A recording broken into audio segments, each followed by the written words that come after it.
ಪರಮಾರ್ಥದಿ ಶ್ರೇಷ್ಠ ಋಷಿಗಳೊಳ್ ಯಾರಿರುವರು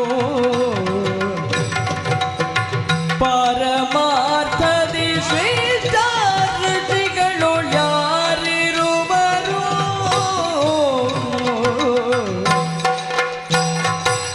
ಧಾರಿಣಿಯ ಮಧ್ಯದೊಳಗಿಹ ಕಾಂತಾರದೊಳು ಶುಭವೀವುದಾವುದು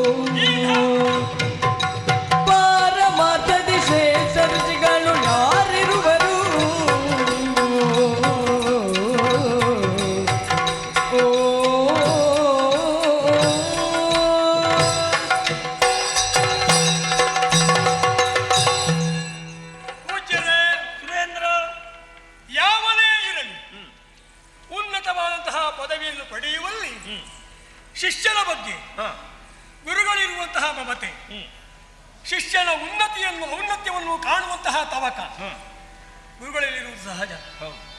ಅಂತಹ ಗುರುಗಳನ್ನು ಪಡೆದಂತಹ ನಾವು ಶಿಷ್ಯಂದಿರು ಧನ್ಯರು ಎಂದು ಹೇಳುವ ಅತಿಶಯೋಕ್ತಿಯಾಗಲಾರದು.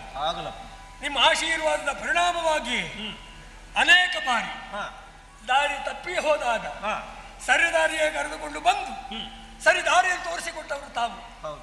ನಿನ್ನ ಪಥ ತಪ್ಪಿದೆ, ಅದು ಸರಿಯಲ್ಲ, ತಿದ್ದಿ ತೀಡಿ ಆದಿತ್ಯರಂತಹ ನಮ್ಮನ್ನು ನೀವು ಉನ್ನತಿಯಾದಂತಹ ಮಟ್ಟಕ್ಕೆ ಏರಿಸಿದವರು. ಕೇಳುವ ಒಳ್ಳೆಯ ಮನಸ್ಸು ನಿಮ್ಮಲ್ಲಿದೆ ಎನ್ನುವ ಕಾರಣಕ್ಕಾಗಿ ನಾವು ತೋರಿಸಿಕೊಡ್ತಾ ಇದ್ದೇನೆ. ಈಗ ಅರ್ಥವಾಯ್ತು ನನಗೆ. ಯಾವಾಗ ಪರಂಪರೆಯಿಂದ ಒದಗಿ ಬಂದಂತಹ ಗುರು ಶಿಷ್ಯ ಸಂಬಂಧ ಎಲ್ಲಿ ಕ್ಷೀಣಿಸುತ್ತದೋ, ಎಲ್ಲಿ ಕ್ಷಯಿಸುತ್ತದೋ ಅಲ್ಲಿ ಶಿಷ್ಯನ ಪತನ ಖಂಡಿತ. ನಿಮ್ಮ ಮಾತನ್ನು ಉಲ್ಲಂಘಿಸಿದಾಗ ಪದವಿಯಿಂದ ಚ್ಯುತನಾದೆ, ನನಗೆ ಮರೆತಿಲ್ಲ. ನಿಮ್ಮನ್ನು ಪೂಜಿಸಿ ನಿಮ್ಮ ಆಶೀರ್ವಾದವನ್ನು ಪಡೆದ ಬಳಿಕ ಪುನಃ ಆ ಪದವಿಯನ್ನು ಏರಿದಂತಹ ಗಳಿಗೆ ಯಾವ ಕಾರಣಕ್ಕೂ ಗುರುಪೀಠವನ್ನು ಮರೆಯಬಾರದು ಎಂದರ್ಥ. ನೀವೇ ಹೇಳಿದಂತಹ ಮಾತು, ಹರಿಮುನಿದರೆ ಹರ ಕಾಯುವ, ಹರಮುನಿದರೆ ವಿಧಿ ಕಾಯುವ, ಹರ ಮುನಿಗ ವಿಧಿಗಳು ಮುನಿದರೆ ಗುರು ಕಾಯುವ. ಗುಕಾರೋ ಅಂಧಕಾರಸ್ತು ರಕಾರೋ ತನ್ನಿರೋಧಕ. ಅಜ್ಞಾನ ಎನ್ನುವಂತಹ ಕತ್ತಲೆಯನ್ನು ತೆಗೆದು ಜ್ಞಾನದ ಬೆಳಕನ್ನು ಕೊಡುವರು ತಾವು. ನಿಮ್ಮಂತಹ ಆಶೀರ್ವಾದ ಸದಾ ನನಗೆ ಬೇಕು. ಆದರೆ ಓಲಗದಲ್ಲಿ ಮಂಡಿಸಬಾರದಂತಹ ಒಂದು ವಿಚಾರ ನನ್ನ ಅಂತರಂಗದಲ್ಲಿ ಸುಪ್ತವಾಗಿತ್ತು. ಎಲ್ಲೂ ಹೇಳಬಾರದು ನನ್ನಲ್ಲಿ ಹೇಳಬಹುದಲ್ಲ, ನಿಮ್ಮಲ್ಲಿ ಹೇಳಬೇಕು. ಏನು? ಈಗ ಕಾಲ ಕೂಡಿ ಬಂತು. ಹೇಳು. ನಾನು ಸ್ವರ್ಗ ಭೂಮಿಯಲ್ಲಿ ಇದ್ದೇನೆ. ಹೌದು. ಮರ್ತ್ಯದಿಂದ ನಾನು ಮೇಲೆ ಬಂದವನು, ಪಾತಾಳವನ್ನು ನಾನು ತಿರುಗಾಡಿದವನು. 14 ಲೋಕದಲ್ಲಿ ಚಾರುತರ ವಿಭವ, ಚಾರುತರ ಶುಭವ, ಕಾಂತಾರ ಯಾವ ಅರಣ್ಯವನ್ನು ನಾವು ಕಾಣುತ್ತೇವೆ. ಹೌದಪ್ಪ. ಹಿಮವತ್ ಪರ್ವತವೋ ಮಣಿದ್ವೀಪವೋ ಮುಂತಹ ಶೈಲದ ತಪ್ಪಲಲ್ಲಿ ಅನೇಕ ವೃಕ್ಷರಾಜಿಗಳು ಬೆಳೆದಿದ್ದಾವೆ. ಅನೇಕ ವೃಕ್ಷಗಳು ಔಷಧಿಯ ಗುಣವುಳ್ಳದ್ದಾಗಿದೆ. ಆದರೆ ಚಾರುತರ ಶುಭ ಬಹುವ ಕಾಂತಾರ ಯಾವುದು ಸಾಕಾಗುವುದಿಲ್ಲ. ಕಾಂತಾರ ಒಳ್ಳೆಯದಿದ್ರೆ ಸಾಕಾಗುವುದಿಲ್ಲ. ಅಂತಹ ಕಾಂತಾರ ಇದ್ರೆ ಆ ಕಾಂತಾರದಲ್ಲಿ ಯೋಗಿಗಳು, ಮುನಿವರಿಯರು, ಋಷಿಗಳು, ತಪಸ್ಸು ಮಾಡುತ್ತಿರುವಂತಹ ಘನ ತಪಸ್ಸಿನ ಮುನಿಗಳು ಹೇಳಬಹುದೇ? ಧಾರಾಳವಾಗಿ ಹೇಳಿ. ಚೆನ್ನಿಗ ಸುರನಾಥ ನಿನ್ನಯ ನುಡಿಗೆ ಸುರನಾಥ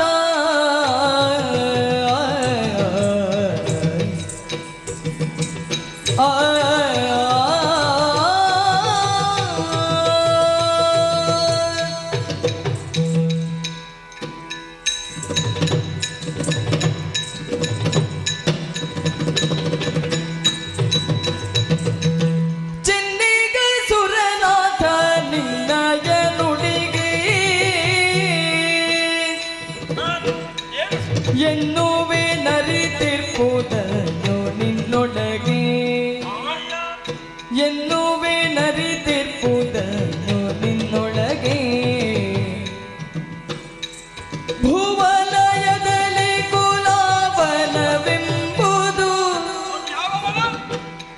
ಭೂವಲಯದಲ್ಲಿ ಕೋಲಾವನವೆಂಬುದು ವಿದುತ್ಸಾಹದ ವೇಗಾಸ್ಪದ ಬದಲ್ಯಾವುದು ಯಾತಕಿನ್ನು ಈ ನಗರದುದ್ಯಾವನ ಗಿಣಿಯೆಂಬೆನು ಅಲ್ಲಿರುವನು ಪಾವನಾತ್ಮಕನೋರ್ವನು ಮಹಾಮೌನಿ ಗೋವಿದ ಮಹಿಮನು ಕೋಲನೆಂಬವನು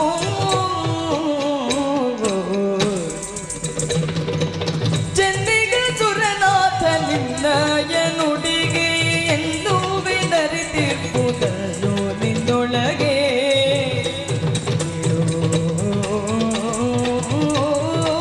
ಓ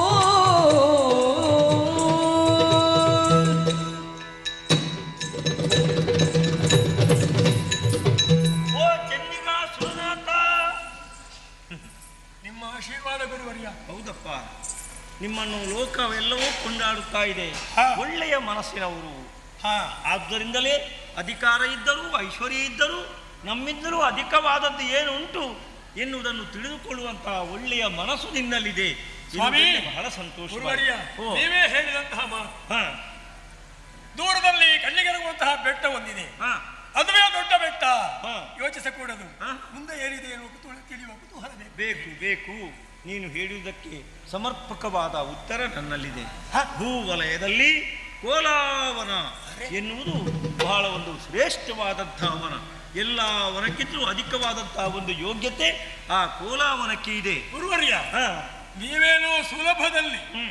ನಿಮ್ಮ ಜ್ಞಾನದ ಕಣ್ಣಿನ ತಿಳಿದಂತಹ ಒಂದು ಪರಮ ಸತ್ಯ ಅದು. ಹ್ಮ್. ಕೋಲಾವನ ಅಂತ ಹೇಳಿದ್ರಿ. ಹೌದು. ಈ ಕೋಲಾವನದ ವಿಶೇಷತೆ ಏನು? ವಿಶೇಷ ಅಂದ್ರೆ ಒಂದೇ ಮಾತಿನಲ್ಲಿ ಹೇಳುವುದಿದ್ರೆ ಹಾ. ನಿನ್ನ ನಂದನವನಕ್ಕೆ ಎಣೆ ಅಂತ ಹೇಳಲಾರೆ. ಅದಕ್ಕಿಂತಲೂ ಅಧಿಕವಾದಂತಹ ಯೋಗ್ಯತೆ ಆ ಕೋಲಾವನಕ್ಕೆ ಇದೆ. ಸ್ವಾಮಿ, ಹ್ಮ್ ಭೂಲೋಕ ಸಾಮಾನ್ಯ ರಾಜಾದಿರಾಜರು ಕೂಡ ಹ್ಮ್. ಸೂರಪ್ಪನ ಸಭೆಯ ನಿಂದಿಸಿತು. ಹೌದು. ಸೂರಪ್ಪನ ವನವ ಧಿಕ್ಕರಿಸುವಂತಹ ನಮ್ಮ ವನ ಇದೆ ಅಂತ ಹೇಳ್ತಾರೆ. ಹೌದೌದು ಹಾಗಿದ್ರೆ ನಂದನವನವನ್ನು ಧಿಕ್ಕರಿಸುವಂತಹ ಒಂದು ವನ ಕೋಲಾವನ ಅಂತ ಹೇಳಿದ್ರಿ. ಇದೆ. ಹಾಗಾದ್ರೆ ಆ ಕೋಲಾವನಕ್ಕೆ ಆ ರೀತಿಯ ಯೋಗ್ಯತೆ ಬರಬೇಕಾದ್ರೆ ಕಾರಣ ಇದೆ. ಏನು ಕಾರ್ಯ? ಅಲ್ಲಿ ಓರ್ವ ಮಹಾತ್ಮರಿದ್ದಾರೆ. ಯಾರು? ಅವರೇ ಕೋಲಾಮುನಿ ಅಂತ. ಕೋಲಾವನ ಹಾ. ಅಲ್ಲಿರುವವರು ಕೋಲಾಮುನಿ. ಕೋಲಾಮುನಿ ಒಂದು ಸ್ಥಳಕ್ಕೆ ಅಥವಾ ಒಂದು ಕಾಡಿಗೆ ಹಾ. ಶ್ರೇಷ್ಠತೆ ಯೋಗ್ಯತೆ ಬರಬೇಕಾದ್ರೆ ಹಾ. ಒಂದು ದೇವರು ಅಥವಾ ಘನ ತಪೋನಿಧಿಗಳು ಇರುವುದಕ್ಕೆ ಸಾಧ್ಯತೆ ಉಂಟು ಅಲ್ವೇ? ಆದರೆ ಹಾ. ಈ ಘನ ತಪೋಧನರಾದಂತಹ ಆ ಕೋಲಾ ಮಹಾಮುನಿಗಳು ಹಾ. ಮಹಾತಾಯಿಯನ್ನು ಭಜಿಸುತ್ತಾ ಅಲ್ಲಿದ್ದಾರೆ. ಮಹಾತಾಯಿಯನ್ನು ಭಜಿಸುತ್ತಾ ಬರೇ ಭಜಿಸುವುದಲ್ಲ, ಮತ್ತೆ? ಆಕೆಯ ಪಾದ ಪದ್ಮಗಳನ್ನು ಕಾಣಬೇಕು ಅನ್ನುವ ನಿರೀಕ್ಷೆಯಲ್ಲೇ ಇದ್ದಾರೆ. ಓ. ಈಗ ನಾವು ಅಂದ್ರೆ ಅಲ್ಲಿಗೆ ಹೋಗಲೇಬೇಕು. ಯಾಕೆ ಗೊತ್ತೋ? ಯಾಕೆ? ಕಾರಣ ಇದೆ. ಪರಮೇಷ್ಠಿ ವಿಷ್ಣು ಶಂಕರರ ಕಲಾಪವು ಸುರನಾಥ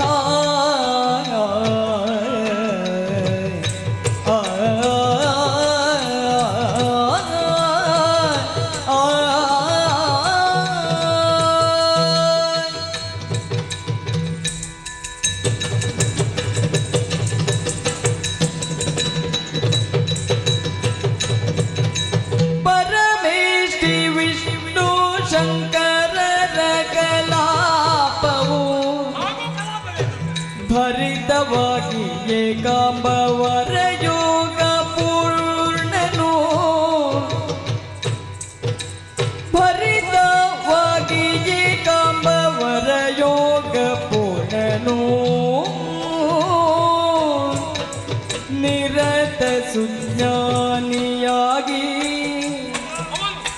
ಷಡ್ವೈರ್ಯ ತುರಿದು ಚಂಚಲವನೀಗಿ ಲೋಕಕ್ಕೆ ಶಾಂತಿ ದೊರಕುವ ಸಿದ್ಧಿಗಾಗಿ ದೇವಿಯ ದಿವ್ಯ ಚರಣ ಧ್ಯಾನ ಜೋಳಿಪ್ಪನವ ನಿಜ ಯೋಗಿ ಕೇಳೋ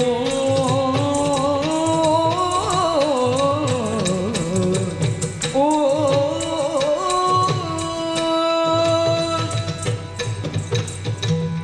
ಮಹೇಂದ್ರ, ಗುರುವರ್ಯ, ಕೋಲಾವರದ ಯೋಗ್ಯತೆ ಸಾಮಾನ್ಯವಾದ್ದು ಅಂತ ಭಾವಿಸಿಕೊಳ್ಳಬೇಡ. ಏನ್ ವಿಶೇಷ? ಆ ಮಹಾಮುನಿಯ ಸಾನ್ನಿಧ್ಯ ಅಲ್ಲಿರುವುದರಿಂದ ಹಾ, ಮೂರ್ತಿಗಳನ್ನು ಕಾಣುವುದಕ್ಕಾಗಿ ನಾವು ಆ ಮೂರು ಲೋಕವನ್ನು ಸೇರಬೇಕಾಗಿಲ್ಲ. ಇನ್ನೇನು?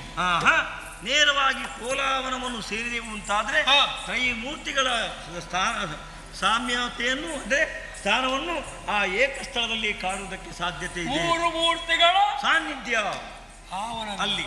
ಹಾಗಾದ್ರೆ ಅಂತ ಯೋಗ್ಯತೆ ಎಲ್ಲಿಂದ ಬಂತು? ಕಾರಣ ಕೋಲಾಮುನಿಗಳು ಜೀವನದಲ್ಲಿ ಕಾಮ, ಕ್ರೋಧ, ಮೋಹ, ಮದ, ಮತ್ಸರಗಳೆಂಬ ಷಡ್ವರ್ಗಗಳನ್ನು ಕೂಡ ತ್ಯಜಿಸಿ ಮತ್ತೆ ಮನಸ್ಸಂತ ಆ ಚಂಚಲವನ್ನು ನೀಗಿ ಏಕೋ ಮನಸ್ಸಿನಿಂದ ಆ ಮಹಾತಾಯಿಯ ಪೂರ್ಣಾನುಗ್ರಹವನ್ನಲ್ಲ ಆಕೆಯ ಪಾದ ಪತ್ರವನ್ನು ವೀಕ್ಷಿಸುವುದಕ್ಕಾಗಿ ಸದಾಕಾಲವು ತಪಸ್ಸನ್ನು ಆಚರಿಸುತ್ತಾ ಇರುವಂತಹ ಆ ಮಹಾತ್ಮರ ಯೋಗ್ಯತೆ ಅಪಾರವಾದುದು. ಯಾರೇ ಆಗಲಿ ಜೀವನದಲ್ಲಿ ಒಂದು ಸಲ ಆ ಕೋಲಾವನಕ್ಕೆ ಹೋಗಿ ಅದರ ಚಂದವನ್ನು ನೋಡುವುದರ ಜೊತೆಗೆ ಆ ಮಹರ್ಷಿಗಳ ಪಾದ ಪದ್ಮಗಳನ್ನು ಕಂಡು ಯಾವಾತ ಆಶೀರ್ವಾದ ಪಡೆಯುತ್ತಾನೋ ಅವರ ಜೀವನವೇ ಪಾವನವಾಗುತ್ತವೆ. ಇಷ್ಟು ಹೇಳಿದ ಮೇಲೆ ಮನಸ್ಸು ತಂಪಾಯಿತು. ಹಾಗೆ ಇಷ್ಟಕ್ಕೆ ಪೂರ್ಣ ವಿರಾಮವಲ್ಲ, ಮತ್ತೆ ನೇರವಾಗಿ ಕೋಲಾವನಕ್ಕೆ ಹೋಗಿ ಕೋಲಾವನ ಸಂದರ್ಶನ ಮಾಡಿ ಅಲ್ಲಿರುವ ನಿಶ್ಚಲವಾಗಿ ತಪಸ್ಸು ಮಾಡುತ್ತಿರುವಂತಹ ಕೋಲಮುನಿಗಳ ದಿವ್ಯ ಸಂದರ್ಶನ ಮಾಡಿ ಆಶೀರ್ವಾದವನ್ನು ಪಡೆಯಬೇಕೆನ್ನುವ ಬೇಕೆಯಾಗಿದೆ. ಬಹಳ ಸಂತೋಷ. ನೀವು ಅಪ್ಪಣೆ ಕೊಡಬೇಕು. ಸಂತೋಷವಪ್ಪ, ನೀವು ಹೋಗುವುದಕ್ಕೆ ನನ್ನ ಅಡ್ಡಿ ಇಲ್ಲ. ಆದರೆ ಹೋಗುವುದು ನೀವು ಭೂಲೋಕಕ್ಕೆ ಎನ್ನುವುದು ಮಾತ್ರ ಪ್ರಜ್ಞೆಯಲ್ಲಿರಲಿ. ಯಾಕಂದ್ರೆ ಭೂಲೋಕದಲ್ಲಿ ನಿಮಗಾಗದೆವರು ಅನೇಕ ಮಂದಿಗಳಿದ್ದಾರೆ. ನಾನು ಕೆಳಗಿಂದಲೇ ಮೇಲೆ ಬಂದವನಲ್ಲ. ಹೌದೌದು, ಕೆಳಗಿಂದಲೇ ಬಂದವ. ಆದರೆ ಕೆಳಗೆ ಹೋದ ಮೇಲೆ ಮತ್ತೆ ಪುನಃ ಅದೇ ಕಷ್ಟವನ್ನು ಅನುಭವಿಸಬಾರದಲ್ಲ. ಕೆಳಗಿನವರು ಅದಕ್ಕಾಗಿ ಮುನ್ನೆಚ್ಚರಿಕೆ ಕೊಡ್ತಾ ಇದ್ದೇನೆ. ಜಾಗರೂಕರಾಗಿ